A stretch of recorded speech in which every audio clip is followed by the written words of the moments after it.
Un père voulait donner sa bénédiction à son fils, son propre fils, et il lui demande, je peux te bénir, mais je ne vais pas te bénir avec mon cœur.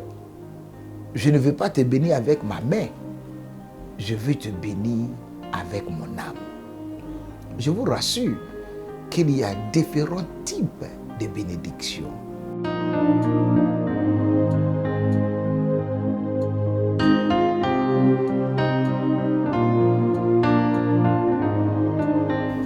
Que notre Dieu continue de se glorifier dans votre vie. Je suis votre serviteur, le pasteur Ola.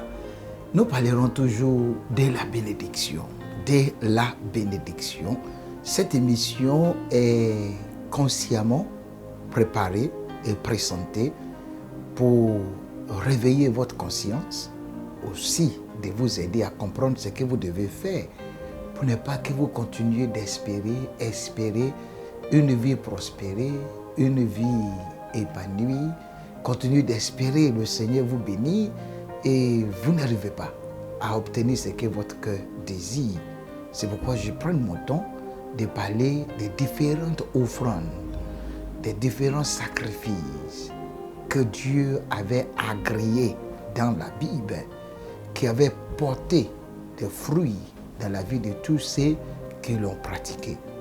Parce que tout ce qui était bien, tout ce qui avait attiré le regard et qui avait attiré la puissance de Dieu dans la Bible, si nous le pratiquons, ça produira aussi les bons fruits dans nos vies. J'avais déjà commencé avec la série abrahamique, la génération d'Abraham. Hier, j'avais certainement parlé d'Isaac.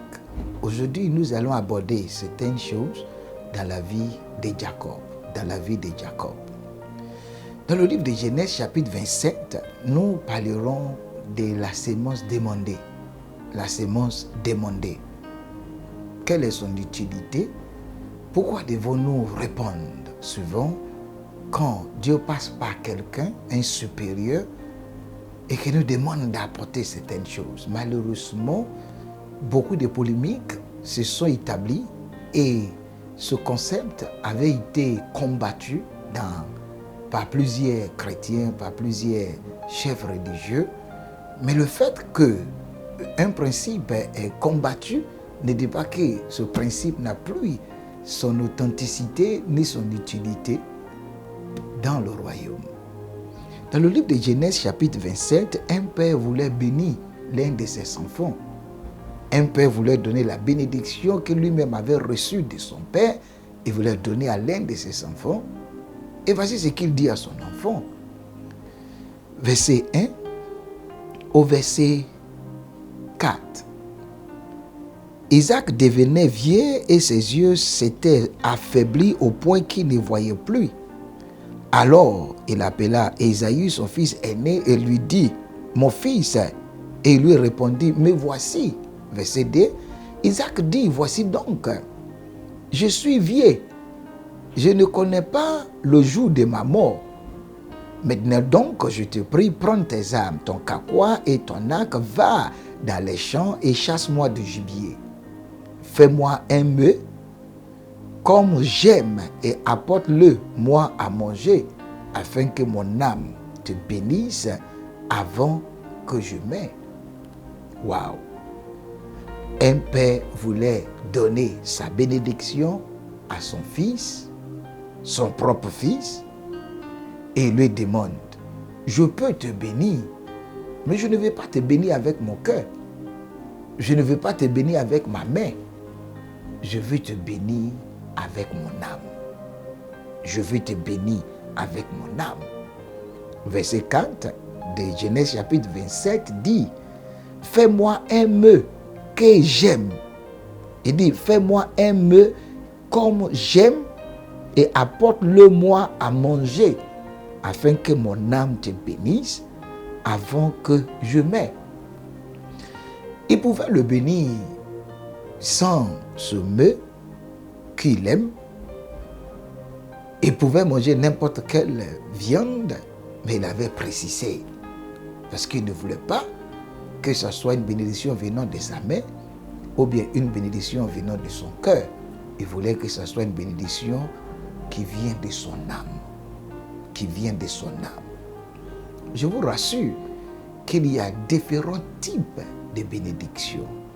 Vous-même, vous l'avez vu, qu'il y avait des sacrifices qui avaient été offerts à Dieu dans la Bible, qui avaient changé complètement les données, comme le sacrifice de Noé, comme le sacrifice de Salomon.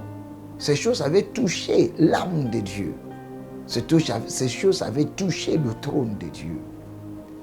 N'oublie pas, il y a aussi souvent les sémences, les sacrifices demandés. Surtout quand ça vient d'un homme de Dieu que vous connaissez déjà son intégrité. Quand ça vient d'un homme de Dieu que vous connaissez déjà sa relation avec Dieu. Il peut vous les demander pour la construction d'une église. Il peut vous les demander pour l'achat d'un terrain. Un homme de Dieu peut vous demander cela pour l'évangélisation, mais surtout pour quelque chose qui est connecté à la gloire de Dieu dans son royaume. Si cette opportunité vous est offerte, ne résistez pas. Isaac n'avait pas résisté, malgré que son frère, en complicité avec sa mère, Jacob, avec Rebecca, s'est imposé ou bien l'avait, comment je peux dire, l'avait trompé. Ne résistez jamais à cette sémence demandée et qui touche l'âme de quelqu'un qui est en alliance avec Dieu. Dieu vous bénira certainement. Shalom et paix. On se revoit encore demain. Amen.